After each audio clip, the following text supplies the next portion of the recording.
गुरु ब्रह्म महिमा अलेख शरण। नमस्कार दर्शक वृंद, आपण मानंकु आजिर राशिफल कार्यक्रम मु एस कुमार स्वागत जनाऊँगी। प्रतिदिन निजर राशिफल जानिबा पाई गुरुकृपा यूट्यूब चैनल को सब्सक्राइब करंतु और पाखरे थिबा बेल आइकन को प्रेस करी ऑल नोटिफिकेशन ऑन करी दियंतु, जहा फଳରେ आमे जेतेबेले वीडियो अपलोड करिवो प्रथमे आपण वीडियो देखि पारिबे। आमर यही वीडियो रे आपण संपूर्ण पंचांग सहित मेष ठारू मीन पर्यंत 12 गोटी राशिर राशिफल विषय रे जानि पारिबे। वीडियो को दयाकरी शेष पर्यंत देखंतु। वीडियोटी भल लागिथिले वीडियो को लाइक करंतु एवं आपणक प्रियजन पाखु शेयर करी जणांतु। एबे आसंतु जानिबा आज दिनर संपूर्ण पंचांग विषय। आज इंग्राजी 2026 मसीहा जून मास 17 तारीख बुधवार, दिल्ली शराब्दा सन 1433 साल, स्वाधीन भारताब्द 79 वर्ष, महिमाद 199 वर्ष। उत्कल गजपति श्री श्री गजपति दिव्यसिंहदेव महाराजांकर 69 अंक। सौरस्व आषाढ़ मास 3 दिन, चांद्रमते ज्येष्ठ शुक्लपक्ष तृतीया तिथि रात्रि 1 घंटा 21 मिनिट पर्यंत। आजिर सूर्योदय विरजा क्षेत्र को 5 घंटा 4 मिनिट, मिथुन लग्न शून्यदंड 17 लिता गते उदय। आजिर सूर्यास्त विरजा क्षेत्र को 6 घंटा 26 मिनिट, धनु लग्न शून्यदंड 21 लिता गते अस्त। आज मिथुन चंद्र दिवा 11 घंटा 18 मिनिट पर्यंत। एहापरे कर्कट चंद्र पुनर्वसु नक्षत्र अपराह्न 4 घंटा 58 मिनिट पर्यंत। एहापरे पुष्या नक्षत्र।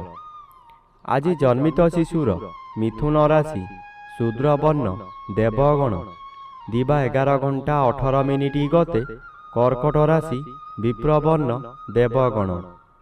आज मृत व्यक्तिर अपराह्न 4 घंटा 58 मिनिट मध्य 1 पाद पुष्कर दोष। निषिद्ध खाद्य आज पोटल भोजन निषेध अटे। आजिर अमृत योग दिवा 7 घंटा 44 मिनिट गते 11 घंटा 17 मिनिट मध्य, दिवा 1 घंटा 49 मिनिट गते अपराह्न 4 घंटा 23 मिनिट मध्य, अस्तरु रात्रि 9 घंटा 55 मिनिट मध्य एवं रात्रि 1 घंटा 26 मिनिट गते शेष रात्रि 3 घंटा 54 मिनिट मध्य। आजिर महेंद्र योग नाही। आजिर काल बेला दिवा 8 घंटा 24 मिनिट गते 9 घंटा 59 मिनिट मध्य। आजिर 12 बेला दिवा 11 घंटा 41 मिनिट गते 1 घंटा 19 मिनिट मध्य। आजिर काल रात्रि शेष रात्रि 3 घंटा गते 3 घंटा 50 मिनिट मध्य। आजिर राहु काल मध्याह्न 12 घंटा ठारू 1 घंटा 30 मिनिट मध्य। आज दिवा 11 घंटा 18 मिनिट मध्य कन्या राशिर घात चंद्र। घात नक्षत्र नाही, घात तिथि नाही। कर्कट राशिर घात 12।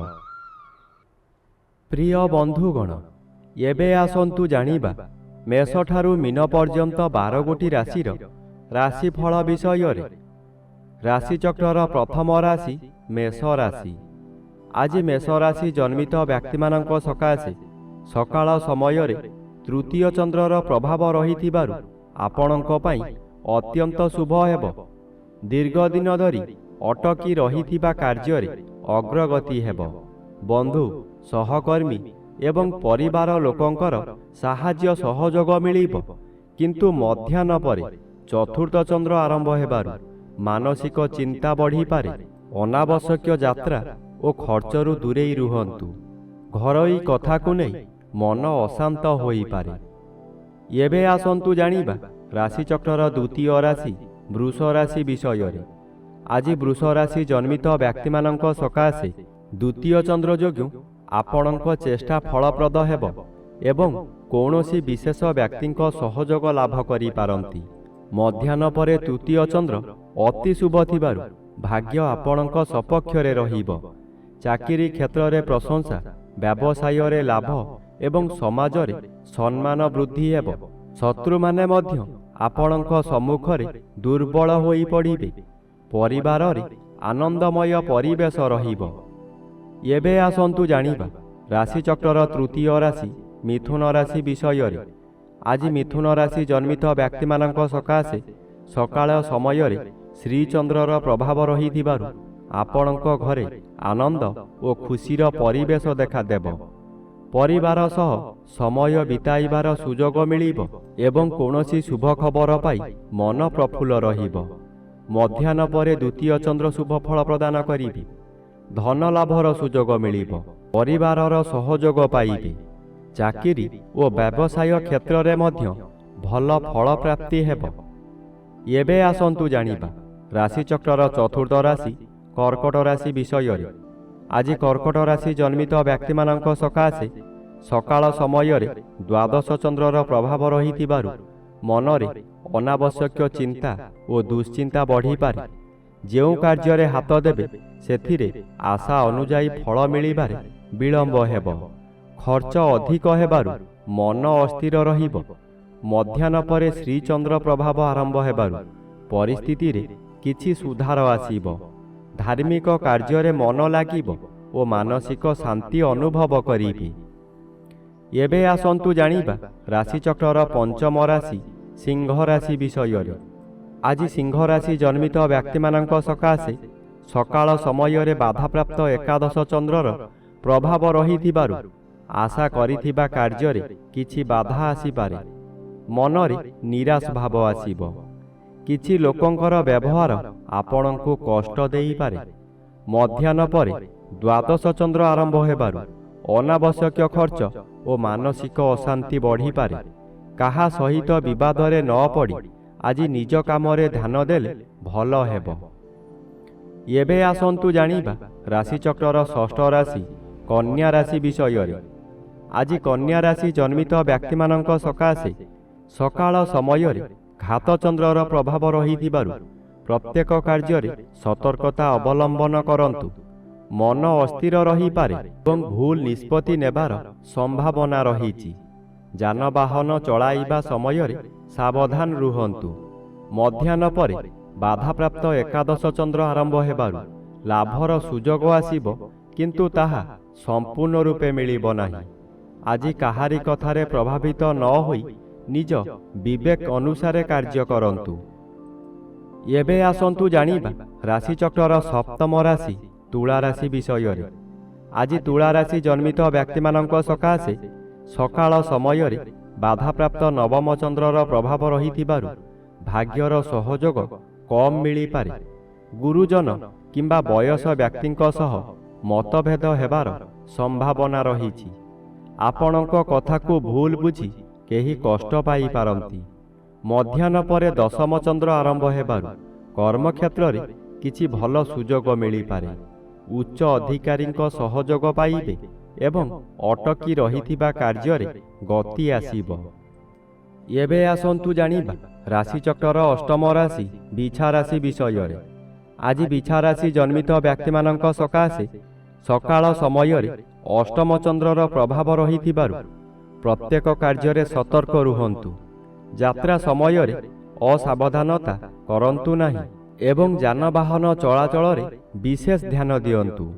ଶରୀରରେ କ୍ଳାନ୍ତି ଓ ମାନସିକ ଚାପ ବଢ଼ିପାରେ। ମଧ୍ୟାହ୍ନ ପରେ ନବମ ଚନ୍ଦ୍ର ଶୁଭ ଫଳ ପ୍ରଦାନ କରିବାରୁ ଭାଗ୍ୟରେ ସହଯୋଗ ମିଳିବ। ଧାର୍ମିକ କାର୍ଯ୍ୟରେ ଯୋଗ ଦେଇପାରନ୍ତି ଏବଂ କୌଣସି ଶୁଭ ସମ୍ବାଦ ପାଇ ମନ ଖୁସି ରହିବ। ଏବେ ଆସନ୍ତୁ ଜାଣିବା ରାଶିଚକ୍ରର ନବମ ରାଶି ଧନୁରାଶି ବିଷୟରେ। ଆଜି ଧନୁରାଶି ଜନ୍ମିତ ବ୍ୟକ୍ତିମାନଙ୍କ ସକାଶେ ସକାଳ ସମୟରେ ସପ୍ତମ ଚନ୍ଦ୍ରର ପ୍ରଭାବ ରହିଥିବାରୁ ବ୍ୟବସାୟ, ଚାକିରି ଏବଂ ଦାମ୍ପତ୍ୟ ଜୀବନରେ ଶୁଭ ଫଳ ମିଳିବ। ନୂତନ ଯୋଜନା ଆରମ୍ଭ କରିବା ପାଇଁ ସମୟ ଭଲ ରହିବ। ପରିବାରର ସହଯୋଗ ମିଳିବ। ମଧ୍ୟାହ୍ନ ପରେ ଅଷ୍ଟମ ଚନ୍ଦ୍ର ଆରମ୍ଭ ହେବାରୁ ସତର୍କ ରହିବା ଆବଶ୍ୟକ। କାହା ସହିତ ବିବାଦରେ ନ ପଡ଼ନ୍ତୁ ଏବଂ ଅନାବଶ୍ୟକ ଯାତ୍ରାକୁ ଏଡ଼ାନ୍ତୁ। ଆଜି ସ୍ୱାସ୍ଥ୍ୟ ପ୍ରତି ବିଶେଷ ଧ୍ୟାନ ଦେବା ଆବଶ୍ୟକ। ଏବେ ଆସନ୍ତୁ ଜାଣିବା ରାଶିଚକ୍ରର ଦଶମ ରାଶି ମକର ରାଶି ବିଷୟରେ। ଆଜି ମକର ରାଶି ଜନ୍ମିତ ବ୍ୟକ୍ତିମାନଙ୍କ ସକାଶେ ସକାଳ ସମୟରେ ଷଷ୍ଠ ଚନ୍ଦ୍ରର ପ୍ରଭାବ ରହିଥିବାରୁ ଆପଣଙ୍କ ପାଇଁ ସମୟ ଶୁଭ ରହିବ। ଶତ୍ରୁମାନେ ପରାଜିତ ହେବେ ଏବଂ ଅଟକି ରହିଥିବା କାର୍ଯ୍ୟରେ ସଫଳତା ମିଳିବ। ପରିବାରରେ ଖୁସିର ପରିବେଶ ରହିବ। ମଧ୍ୟାହ୍ନ ପରେ ସପ୍ତମ ଚନ୍ଦ୍ର ଆରମ୍ଭ ହେବାରୁ ବ୍ୟବସାୟ କାର୍ଯ୍ୟରେ ଲାଭ ହେବ। ଚାକିରି କରୁଥିବା ବ୍ୟକ୍ତି ଉଚ୍ଚ ପଦାଧିକାରୀଙ୍କ ଠାରୁ ପ୍ରଶଂସା ପାଇପାରନ୍ତି ଏବଂ ନୂତନ ସୁଯୋଗ ଲାଭ କରିପାରନ୍ତି। ଏବେ ଆସନ୍ତୁ ଜାଣିବା ରାଶିଚକ୍ରର ଏକାଦଶ ରାଶି କୁମ୍ଭ ରାଶି ବିଷୟରେ। ଆଜି କୁମ୍ଭ ରାଶି ଜନ୍ମିତ ବ୍ୟକ୍ତିମାନଙ୍କ ସକାଶେ ସକାଳ ସମୟରେ ବାଧାପ୍ରାପ୍ତ ପଞ୍ଚମ ଚନ୍ଦ୍ରର ପ୍ରଭାବ ରହିଥିବାରୁ ମନରେ ଅଶାନ୍ତି ଓ ଚିନ୍ତା ବଢ଼ିପାରେ। ଶରୀର କିଛିଟା ଅସୁସ୍ଥ ରହିପାରେ ଏବଂ ଯୋଜନା କରିଥିବା କାର୍ଯ୍ୟରେ ବିଳମ୍ବ ହୋଇପାରେ। ମଧ୍ୟାହ୍ନ ପରେ ଷଷ୍ଠ ଚନ୍ଦ୍ର ଶୁଭ ଫଳ ପ୍ରଦାନ କରିବେ। ଶତ୍ରୁ ବିଜୟ, କାର୍ଯ୍ୟରେ ସଫଳତା ଏବଂ ଆର୍ଥିକ ଉନ୍ନତିର ଯୋଗ ଆସିବ। ଦୀର୍ଘ ଦିନର ସମସ୍ୟା ସମାଧାନ ହେବାରୁ ମନ ପ୍ରଫୁଲ୍ଲ ରହିବ। ଏବେ ଆସନ୍ତୁ ଜାଣିବା ରାଶିଚକ୍ରର ଦ୍ୱାଦଶ ବା ଶେଷ ରାଶି ମୀନ ରାଶି ବିଷୟରେ। ଆଜି ମୀନ ରାଶି ଜନ୍ମିତ ବ୍ୟକ୍ତିମାନଙ୍କ ସକାଶେ ସକାଳ ସମୟରେ ଚତୁର୍ଥ ଚନ୍ଦ୍ରର ପ୍ରଭାବ ରହିଥିବାରୁ ମାନସିକ ଚାପ ଓ ଅର୍ଥ ସମ୍ବନ୍ଧୀୟ ଚିନ୍ତା ବଢ଼ିପାରେ। ଅନାବଶ୍ୟକ ଯାତ୍ରା ଓ ଖର୍ଚ୍ଚ ହେବାର ସମ୍ଭାବନା ରହିଛି। ପରିବାରର କୌଣସି ବିଷୟକୁ ନେଇ ମନ ଅଶାନ୍ତ ହୋଇପାରେ। ମଧ୍ୟାହ୍ନ ପରେ ପଞ୍ଚମ ଚନ୍ଦ୍ର ଶୁଭ ଫଳ ପ୍ରଦାନ କରିବାରୁ ମାନସିକ ଶାନ୍ତି ଫେରି ଆସିବ।